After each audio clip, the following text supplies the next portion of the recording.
ધોરણ 12 માં secretarial practice વિભાગમાંથી બીજો પાઠ શેરની ફેરબદલી અને એનું કાયદાકીય હસ્તાંતરણ. આ પાઠમાંથી બોર્ડમાંથી 8 ગુણના પ્રશ્નો અલગ અલગ સેક્શનમાં પૂછાય છે. એટલે પરીક્ષાની દ્રષ્ટિએ પણ આપણા માટે ખૂબ જ અગત્યનો પાઠ રહેશે. ચાલો આ પાઠની શરૂઆત કરતા પહેલા આપણે અમુક બાબતો જાણવી ખૂબ જરૂરી છે. એક તો આપણે અગાઉ એ બરાબર ભણી લીધું છે કે કંપની કઈ રીતે અસ્તિત્વમાં આવે છે. બીજું, કંપની પોતાની શેર મૂડી કઈ રીતે એકઠી કરે છે, મતલબ કે શેર બહાર પાડવા ને સંલગ્ન બાબતો એ આપણે આગળના પાઠમાં જોઈ ગયા હતા. અહીંયા આપણે શેરની ફેરબદલી સંબંધી બાબતોનો અભ્યાસ કરવાનો છે. શરૂઆત કરીએ તો વેપાર માટે અલગ અલગ સ્વરૂપો અસ્તિત્વમાં આવ્યા. વેપારની સૌપ્રથમ શરૂઆત એ વૈયક્તિક પેઢીથી થઈ. વૈયક્તિક પેઢીની કેટલીક નબળાઈઓ હતી. ઉદાહરણ તરીકે મોટા પાયા ઉપર મૂડી રોકાણ થઈ શકતું નહોતું. બધા જ પ્રકારના જોખમો વ્યક્તિએ માલિકે ખુદે લેવા પડતા હતા. એટલે આવી કેટલીક નબળાઈઓને દૂર કરી અને વેપારની નવું સ્વરૂપ અસ્તિત્વમાં આવ્યું, ભાગીદારી પેઢી, જેમાં એકથી વધારે વ્યક્તિઓ સાથે મળી અને કોઈ પણ ધંધાની શરૂઆત કરતા હતા. સમાન પ્રમાણમાં કે બધા સાથે મળી અને મૂડીનું રોકાણ કરતા હતા. સંચાલન પણ સાથે મળીને કરતા હતા. જોખમો પણ ઉઠાવતા હતા. છતાં પણ કેટલીક મર્યાદાઓ હતી ભાગીદારી પેઢીની. આ બંને પ્રકારની એટલે કે વૈયક્તિક પેઢી અને ભાગીદારી પેઢીની મર્યાદાઓને દૂર કરી અને ધંધાનું એક નવું અને આધુનિક સ્વરૂપ અસ્તિત્વમાં આવ્યું, જેને આપણે કંપની તરીકે ઓળખીએ છીએ. કંપની સ્વરૂપની વાત કરીએ તો કાયદાકીય પ્રક્રિયાને પૂર્ણ કર્યા બાદ કંપની સ્વરૂપ અસ્તિત્વમાં આવે છે. કંપનીના કેટલાક વિશિષ્ટ લક્ષણોને કારણે વર્તમાન સમયમાં ભારતમાં અને વિશ્વના બીજા કેટલાક દેશોમાં ધંધાનું કંપની સ્વરૂપ એ વર્તમાન સમયમાં સૌથી પ્રચલિત સ્વરૂપ છે. કંપનીની કેટલીક લાક્ષણિકતાઓની વાત કરીએ તો એક તો એમાં મોટા પ્રમાણમાં મૂડી રોકાણ કરી શકીએ છીએ. શેર બહાર પાડીને કે ઓછીની મૂડી મેળવીને એમાં મોટા પાયા ઉપર રોકાણ થઈ શકે છે. હવે આપણે સીધી બાબતો છે એ કંપનીની મૂડીમાં લઈ જઈશું. કંપનીની પાસે બે પ્રકારની મૂડી હશે. એક પોતાની માલિકીની મૂડી અને બીજી ઓછીની મૂડી. માલિકીની મૂડીમાં શેનો સમાવેશ થશે? તો એક તો preference share, equity share, sweat equity share, પછી ધંધાના નફાનું પુનઃરોકાણ. ત્યાંથી કંપની પોતાની માલિકીની મૂડી મેળવશે. પછી ઓછીની મૂડીની વાત કરીએ તો ડિબેન્ચર બહાર પાડીને, બોન્ડ બહાર પાડીને, લોન મેળવીને કંપની ઓછીની મૂડી પ્રાપ્ત કરશે. અહીંયા માત્ર ને માત્ર આપણે શેર મૂડી પર ફોકસ કરશું. શેર એટલે શું? તો કંપની પોતાની માલિકીની મૂડીને નાના નાના હિસ્સાઓમાં વિભાજિત કરે છે, નાના નાના ટુકડાઓમાં વિભાજિત કરે છે. આ પ્રત્યેક ટુકડાને શેર તરીકે ઓળખવામાં આવે છે. દાખલા તરીકે કોઈ કંપની પાસે 10,000 કરોડના શેર છે, તો આ 10,000 કરોડને નાના નાના ટુકડાઓમાં વિભાજિત કરશે. એ 10 રૂપિયા હોય, 150 રૂપિયા હોય, 200 રૂપિયા હોય, તો આ પ્રત્યેક ટુકડો છે એ શેર તરીકે ઓળખાશે. હવે શેરની વાત કરીએ અને કંપનીની બંનેની સાથે વાત કરીએ તો કંપનીનું એક બીજું અતિ મહત્વનું લક્ષણ છે શેરની મુક્ત ફેરબદલી. અગાઉની પરીક્ષાઓમાં પણ ઘણી બધી વખત વિકલ્પોવાળા પ્રશ્નોમાં આવા પ્રકારના પ્રશ્નો પૂછાયેલા છે કે કંપનીનું અતિ મહત્વનું લક્ષણ કયું છે? તો શેરની ફેરબદલી એ કંપનીનું મહત્વનું લક્ષણ છે. બીજું કે શેરની ફેરબદલી થઈ શકે છે, મતલબ કે એની મુક્ત લેવેચ થઈ શકે છે. કોઈ શેરધારક પોતાની પાસેના શેર જેટલા પ્રમાણમાં ઈચ્છે એટલા પ્રમાણમાં જે વ્યક્તિને ઈચ્છે એ વ્યક્તિને વેચી શકે છે. એવી જ રીતે કોઈ વ્યક્તિ કોઈ પણ કંપનીના શેર ખરીદી અને શેરધારક બની શકે છે. હવે અહીંયા આપણે એ જાણી લીધું કે શેર બજારમાં શેરનું ખરીદ વેચાણ થાય છે. પણ આ ખરીદ વેચાણ કેવી રીતે થાય છે? તો અહીંયા આપણે ખરીદ વેચાણ સંબંધી બાબતોનો અભ્યાસ કરવાનો છે. ખરીદ વેચાણ સંબંધી બાબતોના અભ્યાસ માટે પણ અહીંયા આપણી પાસે આ શબ્દનો ઉપયોગ કરેલો છે શેરની ફેરબદલી. શેરની ફેરબદલી એટલે આમ જોઈએ તો શેરનું ખરીદ વેચાણ. ગમે ત્યારે શેરને ખરીદી શકીએ, ગમે ત્યારે વેચી શકીએ, એટલે થઈ શેરની ફેરબદલી. પણ અહીંયા શેરની ફેરબદલી એટલે શેરના માલિકી હકની ફેરબદલી થાય છે. શેર બીજા વ્યક્તિને વેચી દેવામાં આવે એટલે જે ખરીદનાર છે એ શેરનો માલિક બનશે અને વેચનાર છે એ સભ્યપદ ગુમાવશે. એટલે શેરની ફેરબદલી એટલે શેરના માલિકી હકની ફેરબદલી. ચાલો હવે આપણે આપણા મુખ્ય મુદ્દા ઉપર પહોંચી જઈએ કે શેરની ફેરબદલી એટલે શું. શેરધારક પોતાની પાસેના શેર સ્વૈચ્છિક રીતે કોઈને વહેંચે કે પોતાનો માલિકી હક અન્ય વ્યક્તિની તરફેણમાં જતો કરે અને શેરના માલિકી હકની ફેરબદલી થાય તો તેને શેરની ફેરબદલી કહેવામાં આવશે. એકદમ સરળ બાબત છે કે કોઈ શેરધારક સ્વૈચ્છિક રીતે પોતાના શેર વેચે, બીજું પોતાનો માલિકી હક અન્ય વ્યક્તિની તરફેણમાં જતો કરે અને માલિકી હકમાં ફેરફાર થાય એને આપણે શેરની ફેરબદલી કહેશું. કેટલીક બાબતોને આપણે ફરીથી એક વખત બરાબર જોઈ લઈએ. શું થાય છે તો કંપનીની સંમતિ એક તો લેવી પડે છે કે જ્યારે કોઈ શેરધારક પોતાના શેરની ફેરબદલી કરવા માંગતો હોય ત્યારે કંપનીની મંજૂરી લેવી જરૂરી છે. કંપનીની મંજૂરી મળ્યા બાદ શેરની ફેરબદલી થઈ શકશે.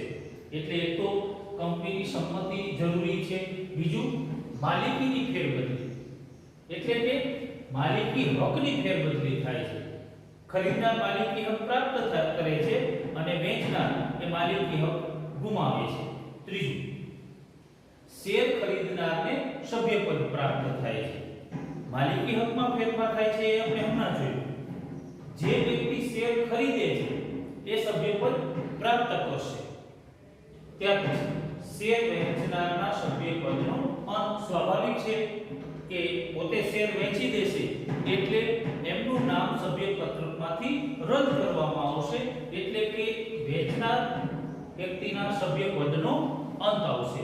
બરાબર. ફરીથી એક સમજી લો કે કોઈ પણ વ્યક્તિ એ કંપનીની મંજૂરીની અપેક્ષાએ પોતાના શેર વહેંચે અથવા તો પોતાના શેરનો માલિકી હક અન્ય વ્યક્તિની તરફેણમાં જતો કરે અને માલિકી હકની ફેરબદલી થાય ત્યારે શેર ફેરબદલી થઈ ગણાશે. કંપનીની સંમતિ જરૂરી છે, પછી માલિકી હકની ફેરબદલી થવી જરૂરી છે. એટલે માલિકી હકની ફેરબદલી થાય એટલે શેરની ફેરબદલી થયેલી ગણાશે. આપણે બરાબર યાદ રાખશો કે શેરધારક પોતાની પાસેના શેર સ્વૈચ્છિક રીતે એટલે પોતાની મરજીથી એને ઈચ્છા થાય એટલા શેર પોતાની ઈચ્છા થાય એ વ્યક્તિને વહેંચે. એટલે શેરધારક પોતાની પાસેના શેર સ્વૈચ્છિક રીતે વહેંચે અને જે શેર પર પોતાનો માલિકી હક છે એ અન્ય વ્યક્તિમાં, અન્ય વ્યક્તિ એટલે ખરીદનાર વ્યક્તિ, અન્ય વ્યક્તિની તરફેણમાં જતો કરે અને આ સમગ્ર પ્રક્રિયાના અંતે માલિકી હકમાં ફેરબદલી થશે. તો આમ સમગ્ર પ્રક્રિયાના અંતે જ્યારે માલિકી હકની ફેરબદલી થાય ત્યારે શું થયું ગણાશે? ત્યારે શેરની ફેરબદલી થઈ ગણાશે. ચાલો, એટલે આ બાબત આપણે બરાબર સમજી લીધી કે શેર ફેરબદલી એટલે શું? શેર ફેરબદલી એટલે માલિકી હકમાં ફેરફાર થવો. ચાલો, ત્યાર પછી આપણે એક બીજા અગત્યના મુદ્દા તરફ જઈશું, શેરની ફેરબદલીનું મહત્વ. આપણે અહીંયા બરાબર મુદ્દા સ્વરૂપે આ પ્રશ્નને જોશું કે શેરની ફેરબદલીનું શું મહત્વ છે. પહેલું, સરકારને આવક થશે. ચાલો, શેર ફેરબદલીને કારણે સરકારને આવક થશે. કેવી રીતે સરકારને આવક થશે? તો એક તો સરકારે શેરની ફેરબદલી ઉપર સ્ટેમ્પ ડ્યુટી લગાવેલી છે. સ્ટેમ્પ ડ્યુટીને આપણે સરળ શબ્દમાં કહીએ તો શું લગાવેલું છે? કર લગાવેલા છે. એટલે જ્યારે પણ શેરની ફેરબદલી થશે એટલે સરકારને નક્કી કરેલી સ્ટેમ્પ ડ્યુટી, એ સ્ટેમ્પ ડ્યુટી શેરના બજાર ભાવ ઉપર આધારિત હોય છે. જે શેરના બજાર ભાવ ઊંચા છે એમની કંપની ઉપર ઊંચી સ્ટેમ્પ ડ્યુટી ચૂકવવી પડશે, જે શેરના ભાવ નીચા છે એમની ઉપર સ્ટેમ્પ ડ્યુટી ઓછી ચૂકવવામાં આવશે. એટલે આવી સ્ટેમ્પ ડ્યુટીને કારણે શું થશે? સરકારને આવક થશે. એટલે એ શું થયું? એ શેર ફેરબદલીનું મહત્વ કેને લાભ થશે? સરકારને લાભ થશે. એટલે કે સરકારને આવક થશે. કેવી રીતે આવક થશે?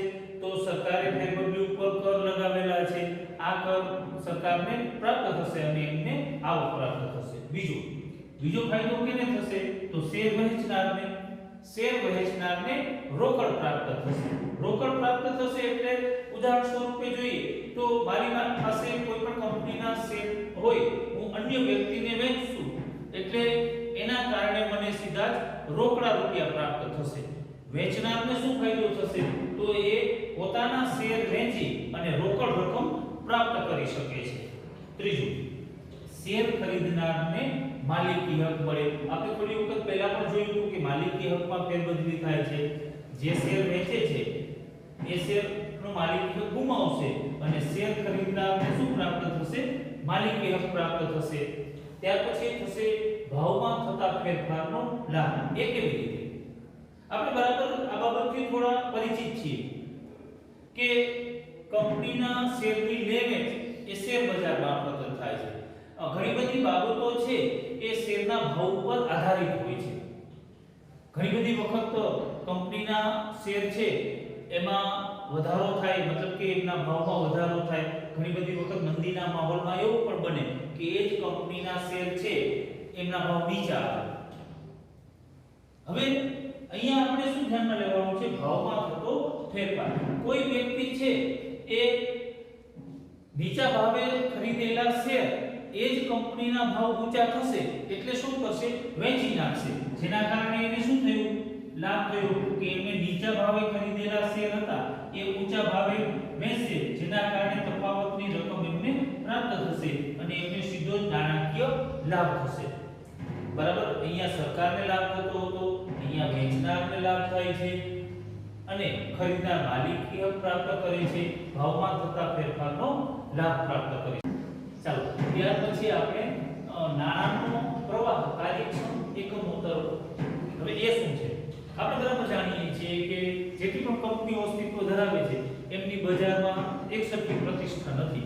ઘણી બધી પ્રચલિત કંપનીઓ છે અને ઘણી બધી તો એવી કંપનીઓ અસ્તિત્વ ધરાવે છે કે આપણે નામ સુદ્ધા પણ એમના જાણતા નથી. હવે શું થશે કે જે કંપનીઓની બજારમાં ખૂબ ઊંચી પ્રતિષ્ઠા છે, જે પોતાના શેરધારકોને ઊંચું ડિવિડન્ડ ચૂકવે છે, જે કંપની પોતાના શેરધારકોને અલગ અલગ પ્રકારના બેનિફિટ આપે છે, એવી કંપનીઓ તરફ નાણાંનો પ્રવાહ વધશે.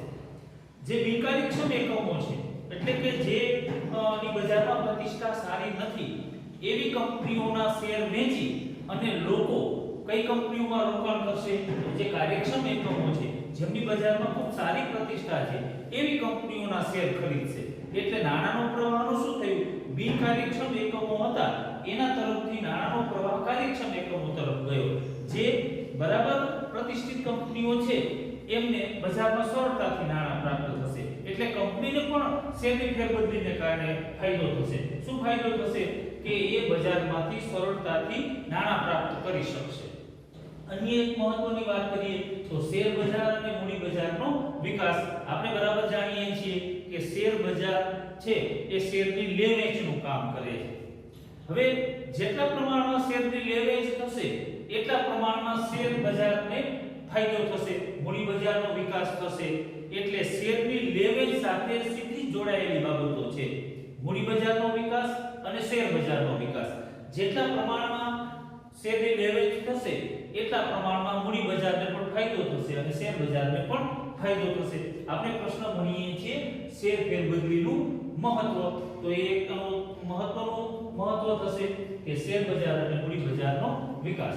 લાસ્ટ મુદ્દાની વાત કરીએ તો કંપની સ્વરૂપનો ઝડપી વિકાસ. અન્ય સ્વરૂપોને ફરીથી આપણે જોઈ લઈએ કે વૈયક્તિક પેઢી અને ભાગીદારી પેઢી છે એમની નબળાઈઓને કારણે એ સ્વરૂપનો એટલો બધો વિકાસ ન થયો જેટલો વિકાસ કંપની સ્વરૂપનો થયો. અને આ કંપની સ્વરૂપના વિકાસ થવા પાછળનું મુખ્ય કારણ એ કંપનીની શેરની ફેરબદલી છે. કંપની સ્વરૂપમાં ગમે ત્યારે શેર ખરીદી શકીએ છીએ, ગમે ત્યારે શેરને વેચી શકીએ છીએ, એટલે શેર ધારક આમ જોઈએ તો સ્વતંત્ર છે. ઈચ્છા થાય ત્યારે શેર વેચી દેશે અને ઈચ્છા થાય ત્યારે ખરીદશે. જેના કારણે શું થયું, કંપનીને સરળતાથી નાણાં પ્રાપ્ત થઈ ગયા, બજારમાં એમની પ્રતિષ્ઠા પણ ઊભી થઈ અને જેના કારણે કંપની સ્વરૂપનો વિકાસ થયો. ચાલો ફરીથી આપણે આજના તમામ મુદ્દાઓને જોઈ લઈએ. તો શું હતું કે વૈયક્તિક પેઢી, ભાગીદારી પેઢીની નબળાઈઓના કારણે કંપની સ્વરૂપ અસ્તિત્વમાં આવ્યું. કંપનીમાં મોટા પાયા ઉપર મૂડીરોકાણની જરૂરિયાત ઊભી થતી હતી. આ મૂડી બે પ્રકારની હતી, માલિકીની મૂડી અને ઓછીની મૂડી. માલિકીની મૂડીમાં શેનો સમાવેશ કરીએ છીએ? શેર મૂડીનો. શેર મૂડીમાં પ્રેફરન્સ શેર અને ઇક્વિટી શેરનો સમાવેશ થશે. હવે કંપનીનું અગત્યના લક્ષણની મેં વાત કરી હતી કે શેરની મુક્ત ફેરબદલી એ કંપનીનું ખૂબ અતિ મહત્વનું લક્ષણ છે. એટલે કે શેરધારક જ્યારે ઈચ્છે ત્યારે શેરની ફેરબદલી કરી શકે. ફેરબદલી શબ્દને આપણે સામાન્ય અર્થમાં જોવો હોય તો શેરનું ખરીદ વેચાણ. શેરનું ખરીદ વેચાણ એટલે શેરની ફેરબદલી. આપણે અર્થની વાત કરીએ તો શેરધારક સ્વેચ્છાએ પોતાના શેર અન્યને વહેંચે અથવા તો પોતાનો માલિકી હક અન્ય વ્યક્તિની તરફેણમાં જતો કરે અને માલિકી હકમાં ફેરફાર થાય તેને શેરની ફેરબદલી કહેવામાં આવશે. એમના મહત્વને ફટાફટ જોઈ લઈએ તો સરકારને આવક થશે, કારણ કે સરકારે એની ઉપર શું લગાવેલું છે? કર લગાવેલો છે. બીજું, શેર વેચનારને રોકડ પ્રાપ્ત થશે. સીધી બાબત છે કે જો શેર વેચવામાં આવશે તો વેચનારને સીધા જ રોકડા નાણાં પ્રાપ્ત થશે. ત્રીજું, શેર ખરીદનારને માલિકી હક પ્રાપ્ત થશે. સ્વાભાવિક બાબત છે કે શેર ખરીદશે એટલે શેરધારકનું નામ સભ્યપત્રકમાં દાખલ થશે અને એ માલિકી હક પ્રાપ્ત કરશે. ભાવમાં થતા ફેરફારનો લાભ એટલે નીચા ભાવે ખરીદેલા શેર ઊંચા ભાવે વેચી અને વચ્ચેના તફાવતની રકમ છે એ નફા સ્વરૂપે પ્રાપ્ત કરશે. મતલબ કે એમને નાણાકીય લાભ થશે. નાણાંનો પ્રવાહ કાર્યક્ષમ એકમો તરફ, એટલે કે જે બજારમાં સારી પ્રતિષ્ઠા ધરાવે છે એવી કંપનીઓ તરફ નાણાંનો પ્રવાહ જશે અને જે બિનકાર્યક્ષમ એકમો છે એમને બજારમાં સરળતાથી નાણાંઓ પ્રાપ્ત થશે નહીં. ત્યાર પછી શેર બજાર અને મૂડી બજારનો વિકાસ. જેટલા પ્રમાણમાં શેરની લે-વેચ થશે એટલા પ્રમાણમાં શેર બજાર અને મૂડી બજારનો વિકાસ થશે. લાસ્ટમાં કંપની સ્વરૂપનો વિકાસ. તો શેરની ફેરબદલી એ જ કંપની સ્વરૂપના વિકાસ માટે શેરની ફેરબદલી એ જ કંપની સ્વરૂપના વિકાસ માટે સૌથી અગત્યનું કારણ છે. ચાલો બાકીની જે મુદ્દાઓ છે એમને આપણે આગળના વિડિયોમાં જોઈશું.